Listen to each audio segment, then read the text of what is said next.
Hello मेरे प्यारे बच्चों, स्वागत है आप लोगों का हमारे एलएससी स्टडी में। तो आज हम जानेंगे विज्ञान। विज्ञान होता क्या है और विज्ञान कितने प्रकार का होता है। विज्ञान क्या होता है? विज्ञान में ही सारा कुछ रखा हुआ है, जीवन का कल्याण बाबू। तो इसीलिए विज्ञान को जानना पड़ेगा।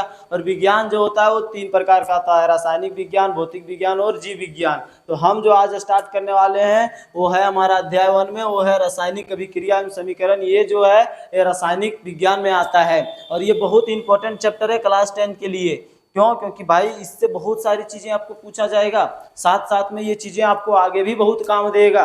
तो हम जानेंगे, आज का हमारा स्टार्ट है जो चैप्टर है वो चैप्टर 1 है, उसका नाम है रासायनिक अभिक्रिया एवं समीकरण। क्या आप जानना चाहते हैं रासायनिक अभिक्रिया? जानना चाहते हैं क्या होता है रासायनिक अभिक्रिया? आपको पता है? रासायनिक अभिक्रिया जानने से पहले, रासायनिक अभिक्रिया मतलब समझो, रासायनिक अभिक्रिया एक परिवर्तन होता है। परिवर्तन क्या होता है? कोई पदार्थ है उसमें परिवर्तन करना ही क्या कहलाता है? रासायनिक अभिक्रिया कहलाता है। और परिवर्तन क्या होता है? परिवर्तन 2 प्रकार का होता है, एक होता है भौतिक परिवर्तन और दूसरा होता है रासायनिक परिवर्तन।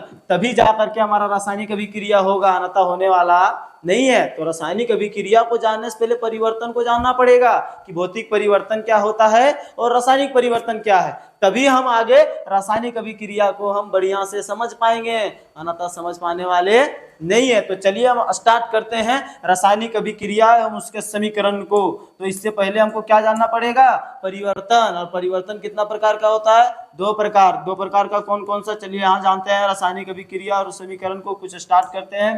तो यहाँ पे लिखा हुआ है रासायनिक अभिक्रिया क्या होता है। रासायनिक अभिक्रिया क्या है? रासायनिक अभिक्रिया क्या है? देखो यहाँ लिखा है, किसी भी पदार्थ में जब परिवर्तन होता है, हमने क्या बोला? रासायनिक अभिक्रिया एक परिवर्तन है। पदार्थ में परिवर्तन करना ही क्या कहलाता है? रासायनिक अभिक्रिया कहलाता है।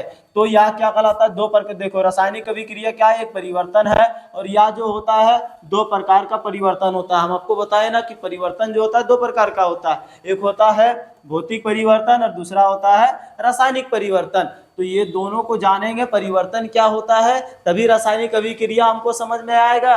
समझ में आने वाला नहीं है। तो हम जानते हैं भौतिक परिवर्तन क्या होता है। देखो यहाँ लिखा, पदार्थ में परिवर्तन पश्चात, यानी कि जो पहले फॉर्म में था उसी को पश्चात बोलते हैं। पश्चात पदार्थ को वापस उसी अवस्था में लाया जाता है, उसी को हम बोलते हैं भौतिक परिवर्तन। यानी कि कोई पदार्थ है, उस पदार्थ को हम अभिक्रिया करने के बाद फिर उसी फॉर्म में ले आएंगे, उसी को हम कहेंगे क्या बोलेंगे? भौतिक परिवर्तन। जैसे आपको बताते हैं भौतिक परिवर्तन क्या होता है। पानी है, उसमें हम पानी को वाष्प बनाएंगे, पानी को फिर बर्फ बनाएंगे। अब फिर क्या है कि पानी है, उसको क्या कर रहे हैं? पानी है, बर्फ बना रहे हैं, बर्फ को पिघाल देंगे, पानी बन जाएगा। यानी कि वो क्या हो रहा है? भौतिक परिवर्तन। वो बर्फ भी बन रहा है, पानी भी बन रहा है, वाष्प भी बन रहा है, फिर पानी बना ले रहे हैं। तो इसी को बोलते हैं भौतिक परिवर्तन। लेकिन वही होता है रासायनिक परिवर्तन। इसमें क्या लिखा है? जिसमें पदार्थ को रासायनिक गुणों के परिवर्तन किया जाता है। यानी कि इसमें जो पदार्थ है उसका रासायनिक गुण को ही हम क्या करेंगे? परिवर्तन कर देंगे। क्या कर देंगे? परिवर्तन कर देंगे। इस पदार्थ को वापस उस अवस्था में नहीं लाया जा सकता है। यहाँ पे लिखा पदार्थ को नहीं लाया जा सकता है, उसको हम बोलेंगे रासायनिक परिवर्तन। यानी कि मान लो कि मेरे पास कोई लकड़ी है, कोई पेन है या फिर कोई प्लास्टिक है, हम जला दिए, उसके गुण में क्या हो गया? परिवर्तन हो गया। हम मानते हैं उसका गुण में परिवर्तन हो गया, लेकिन वो तो राख बन गया ना। अब राख से तो वापस उस फॉर्म में नहीं ला सकते हैं, तो उसी को हम बोलते हैं, दूसरे को बोलते हैं रासायनिक परिवर्तन। यानी कि जिसको दोबारा उस फॉर्म में नहीं लाया जा सकता है उसको बोलेंगे रासायनिक परिवर्तन, और जिसको हम उसी फॉर्म में ले आएंगे उसको बोलेंगे भौतिक परिवर्तन। यहाँ तक तो आपको क्लियरली हो गया होगा, समझ में तो आ ही गया होगा। भौतिक परिवर्तन और रासायनिक परिवर्तन। रासायनिक परिवर्तन जिसको उसी फॉर्म में नहीं लाया जा सकता है, भौतिक परिवर्तन जिसको उसी फॉर्म में लाया जा सकता है। यही हमारा हो गया परिवर्तन। और दोनों परिवर्तन यही है। भौतिक मतलब बदलाव किया जा सकता है उसी फॉर्म में, मतलब उसी फॉर्म में बदलाव किया जा सकता है। और हो गया ये रासायनिक मतलब क्या हो गया? उस फॉर्म में किया जा सकता नहीं है। तो समझ में आ गया होगा। आगे क्या लिखा है इसको समझते हैं। आगे हमारा लिखा हुआ है कि रासायनिक अभिक्रिया एक अधिक पदार्थ में आपस के अंत क्रिया। यानी कि रासायनिक जो होगा वो एक पदार्थ, यानी रासायनिक अभिक्रिया जो होगा वो एक पदार्थ से नहीं होगा, यानी एक से अधिक पदार्थ से ही होगा। हम बोलेंगे एक पदार्थ से हो जा तो होने वाला नहीं है, वहां पे एक से अधिक रहेगा। यानी कि एक तो रहेगा, उसके साथ साथ अधिक आपस में ही क्या करेंगे? अतिक्रिया। अतिक्रिया मतलब रिएक्शन होगा, तभी हमारा जाकर के इंटरेक्शन यानी रिएक्शन होगा, तभी हमारा परिवर्तन होगा। और जहां हम रिएक्शन नहीं करेंगे यानी कि उसमें अंतक्रिया नहीं होगा, इंटरेक्शन नहीं होगा, तो हमारा रासायनिक अभिकरण होने वाला नहीं है। यानी एक से अधिक भिन्न भिन्न रासायनिक गुणों वाले पदार्थ बनते हैं। किसी रासायनिक अभिक्रिया में भाग लेना वाले पदार्थ को अभिकारक कहते हैं। मतलब कि मान लो कि कोई है जो उसमें भाग ले रहा है, जो भाग लेगा ना, जो भाग लेगा उसको बोलेंगे अभिकारक, और जो भाग लेने के बाद जो उसका फल निकलेगा उसको हम क्या बोलेंगे? उत्पाद बोलेंगे। उसको क्या बोलेंगे? उत्पाद बोलेंगे। तो ये अभिक्रिया का जो फल स्वरूप यानी कि उसका जो फल आएगा उसको उत्पाद बोलते हैं। जैसे मान लो यहाँ हाइड्रोजन है, और हाइड्रोजन हो गया और ऑक्सीजन हो गया, तो ये दोनों को हम क्या बोलेंगे? इस दोनों को हम बोलेंगे, इस दोनों को अभिकारक बोलेंगे। क्या बोलेंगे? अभिकारक बोलेंगे। इसको बोलेंगे हम अभिकारक, इसको हम अभिकारक बोलेंगे। लेकिन ये क्या हो गया हमारा? इसका फल निकल के आया, H और O का क्या निकल के आया? ये फल निकल के आया, तो इसको हम बोलेंगे उत्पाद। इसको क्या बोलेंगे? हम उत्पाद बोलेंगे। तो यही है रासायनिक अभिक्रिया। यानी कि दो पदार्थ है यहाँ पे, एक हाइड्रोजन है एक ऑक्सीजन है, दोनों को हम रिएक्शन, यानी कि सीधा सीधी समझ लो कि हाइड्रोजन ऑक्सीजन एक बार चला गया दूसरे फॉर्म में नहीं आ सकता है, तो ये हो गया हमारा रासायनिक अभिक्रिया। ये क्या हो गया?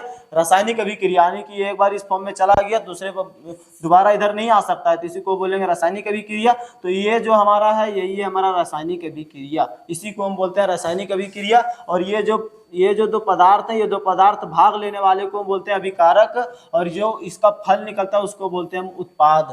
तो यहाँ तक तो उम्मीद है कि आपको समझ में आ ही गया होगा। आगे हम आपको बताते हैं आगे क्या हमारा टॉपिक, आगे हम चलते हैं। आगे हमारा टॉपिक में लिखा हुआ है कि देखो यहाँ पहले इसको समझो। ये देखो इस चित्र को क्या, इस चित्र आपको क्या समझा रहा है? ये क्या समझा रहा है इसको समझो। ये मान लो क्या है? पानी है। अब पानी को हम क्या बनाए? वाष्प। फिर हम पानी बना लिए, तो ये क्या कर लिया? बदलाव कर लिया। लेकिन यहाँ पे क्या बोल रहा है? देखो यह हाइड्रोजन और ऑक्सीजन का एक रासायनिक अभिक्रिया है। अभी हम आपको बताए ना H+O बताएं, तो ये बन जाता है H2O। ठीक है, तो ये H2O बन जाता है। तो क्यों? ये जो है ना, ये आपका ये हाइड्रोजन और ऑक्सीजन का एक रासायनिक अभिक्रिया है। ये क्या किया? अभिक्रिया है, भाग लेकर के एक नया गुणधर्म बनाता है। ये क्या कर रहा है? ये हाइड्रोजन और ऑक्सीजन क्या लिया? भाग लिया, तो एक नया गुणधर्म बनाया ना H2O, तो वही भाग लिया, पदार्थ का निर्माण करता है, जैसे जल बनाया H2O। दूसरे शब्द में हम कह सकते हैं कि रासायनिक परिवर्तन को रासायनिक अभिक्रिया भी कहते हैं। अब तो समझ में आ गया होगा कि जो रासायनिक परिवर्तन हो रहा है इसी को हम कहते हैं रासायनिक अभिक्रिया, और हमारा चैप्टर ये है रासायनिक अभिक्रिया। यानी कि आपको समझाएं कि रासायनिक परिवर्तन जो होता है ना, इसी को हम रासायनिक अभिक्रिया भी कहते हैं।